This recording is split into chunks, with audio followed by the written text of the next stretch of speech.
हमारे देश की, हमें जिनके ऊपर बहुत ही गर्व है, हमारे उड़ीसा राज्य की राष्ट्रपति महोदया श्रीमती द्रौपदी मुर्मू यहाँ पे अपनी सेवा प्रदान करने आई थी। और हम सब बहुत ही गर्व अनुभव करते हैं, क्योंकि मयूरभंज से, और मयूरभंज एक ऐसा ज़िला है जहाँ पर सुभद्रा माँ के रथ को नारी शक्ति खींचती है, केवल मात्र महिलाएं खींचती हैं।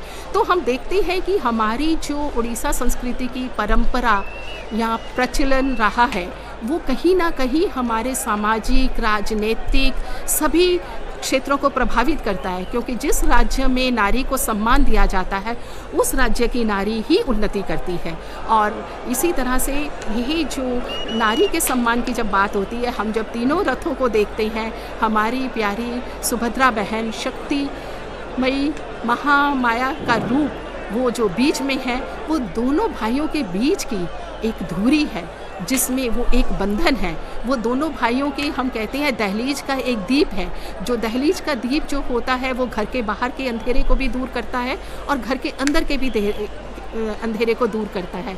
तो ये जो दहलीज का दीप है माँ सुभद्रा, यहाँ पर सभी जो सरकार की तरफ से मंत्रीगण आए हैं, और सभी को एक होता है कि जब मंत्री यहाँ पर आए, रथ यात्रा पे अपनी सेवा देने के लिए आए हैं, तो उनसे बातचीत की जाए। पुलिस के विशिष्ट बड़े अधिकारी और सभी ये चाहते हैं कि उनसे मिला जाए।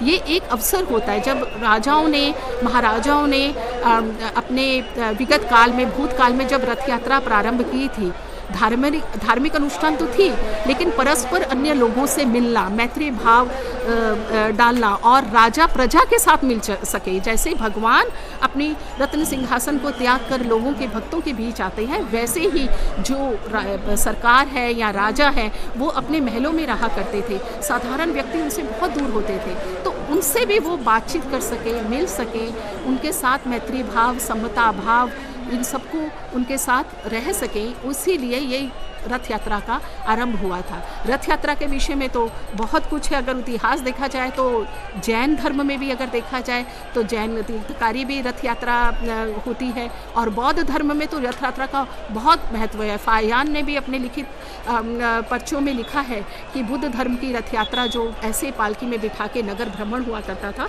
तो रथ यात्रा केवल मात्र एक धर्म तक सीमित नहीं है।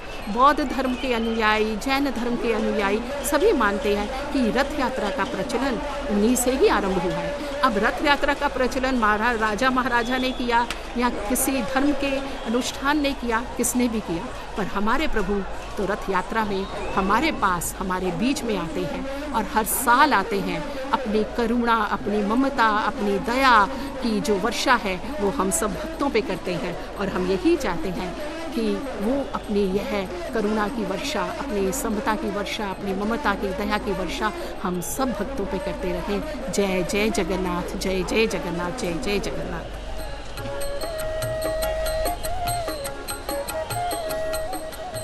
कृपा सिंधु प्रभु सजल जलद समहे, श्री अंग कावरन रमावाणी रत प्रफुल्ल कमल समये, नयन और बदन सुरेशादि वन्य उपनिषद उद्घोष करती यश तुम्हारी। प्रभु जगन्नाथ नयनों के पथ दर्शन दीजिए मेरे। प्रभु जगन्नाथ नयनों के पथ दर्शन दीजिए मेरे। जय जय जगन्नाथ, जय जय जगन्नाथ। महाप्रभु बलभद्र जी का तालध्वज रथ अब अग्रसर होता हुआ ये प्रगति का संकेत आप देख रहे हैं। जय जय जगन्नाथ नारों से कंपित होता हुआ भक्त कहता है, देख रहे हो रथ पर्वतवत सहज चले नहीं तिल भर, भक्ति भाव के कंपन से ही रथ चलता हिल हिल कर। यहाँ भक्ति भाव से ही रथ चल सकता है, क्योंकि भगवान को खींचने वाले शक्ति है ही नहीं। कहा गया धर्म अर्थ और काम मोक्ष के रस से रथ से जोड़े, गति के सूचक लगे सूरत में सुभग चार ही घोड़े। ये गति के सूचक है, प्रगति के सूचक है। असंख्य भक्त निश्चित रूप से भगवान बलभद्र जी जो अग्रज है, आज पहली बार निकल रहे हैं, देख रहे हैं आप महाप्रभु श्री जगन्नाथ। कहा गया जगन्नाथ जो है वही बलभद्र जी है, इसीलिए कहा गया दुनिया की नज़रों में वह है मूक, वो कास्ट नहीं है।